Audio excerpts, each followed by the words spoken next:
ಮಹೇಶ್ ಶೆಟ್ಟಿ ಅವರ ಅಕೌಂಟಿಗೆ ಅಮೌಂಟ್ ಬರ್ತಾ ಇತ್ತು ಒಂದು ಕೆಲವು ಚಾನಲಲ್ಲಿ ಕರೆಕ್ಟ್. ನೀವು ರಿಪೀಟ್ ಮಾಡಿ. ಅಕೌಂಟಿಗೆ ಬರೋದು ಯಾವುದು? ಬ್ಲ್ಯಾಕ್ ಮನಿ ಬರ್ತದ? ನಾನು ಹೇಳ್ತೀನಿ ನೋಡಿ ಸರ್, ನಂದು ಬಂಗಾರದ ಗಣಿ ಐತಪ್ಪ. ನಂದು ದಿನ ಅಗದಿ ಬುಟ್ಟಿಯಲ್ಲಿ ತಗೊಂಡು ಬಂದು ಮೆಜೆಸ್ಟಿಕ್ ಅಲ್ಲಿ ತಂದು ಮಾರಿ ದುಡ್ಡು ಮಾಡ್ತೀನಿ ನಾನು. ರೌಡಿಸಮ್ ಮಾಡ್ತೀನಿ ನಾನು. ಒಬ್ಬ ಸಾಕ್ಷಿದಾರ ಹರೀಶ್ ಮಡಿವಾಳ ಅಂತ ಹೇಳಿ ಅವನು ಕೊಲೆ ಮಾಡ್ತಾರೆ. ಎಷ್ಟೋ ಜನ ಹೇಳ್ತಾರೆ ಸಾಕ್ಷಿನೇ ಇಲ್ಲ ಅಂತೇಳಿ. ಮಾಡಿ ಒಂದು ಜುಡಿಷಿಯರಿ ಕಮಿಟಿ. ಜನಕ್ಕೆ ಆವಾಗ ಧೈರ್ಯ ಬರ್ತದೆ. ಯಾಕೆ ಇದಿಷ್ಟು ವರ್ಷ ಎಳೀತಾ ಇದೆ? ಯಾಕೆ ಇಷ್ಟು ವರ್ಷ ಎಳೀತಾ ಇದೆ ಅಂದ್ರೆ ಎಲ್ಲರಿಗೂ ಗೊತ್ತಿದೆ ಆರೋಪಿ ಯಾರು ಅಂತ. This is the answer. Standard answer ಅಂದ್ರೆ ಇದು.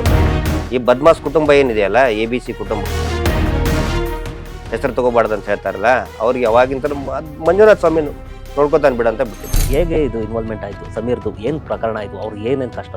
ಅವನದು ವಿಡಿಯೋ ವೈರಲ್ ಆಗಿ ಸ್ಟಾಪ್ ಆದ್ಮೇಲೆ ಪರಿಚಯ ಆಗಿದ್ದು. He made his independent study. ಇದೇ ಆರೋಪವನ್ನ ಮುಂಚೆನೆ ಮಾಡಿದ್ರು. ಬರೀ 10,000 ವ್ಯೂ ಆಗಿದ್ರೆ ಈ ಮಾತು ಹೇಳ್ತಿದ್ರ ಆರೋಪ ಮಾಡ್ತಿದ್ರ. ಇಲ್ಲಿ ಸಮಸ್ಯೆ ಸಮೀರ್ ಅಲ್ಲ, ಇಲ್ಲಿ ಸಮಸ್ಯೆ ಹಿಂದೂ ಮುಸ್ಲಿಂ ಅಲ್ಲ, ಇಲ್ಲಿ ಸಮಸ್ಯೆ ವ್ಯೂ.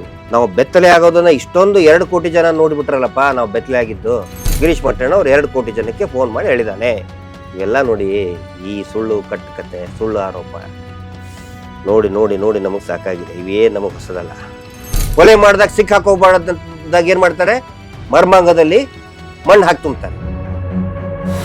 ಸೌಜನ್ಯಗಳಿಗೂ ಅದೇ ಆಗಿತ್ತು. ನಮ್ಮ ಹೆಣ್ಮಕ್ಳನ್ನ ಉಳಿಸ್ಕೊಳ್ಳಿಲ್ಲ ಅಂದ್ರೆ ಯಾವ ಧರ್ಮ, ಯಾವ ಜಾತಿ, ಯಾವ ದೇಶ?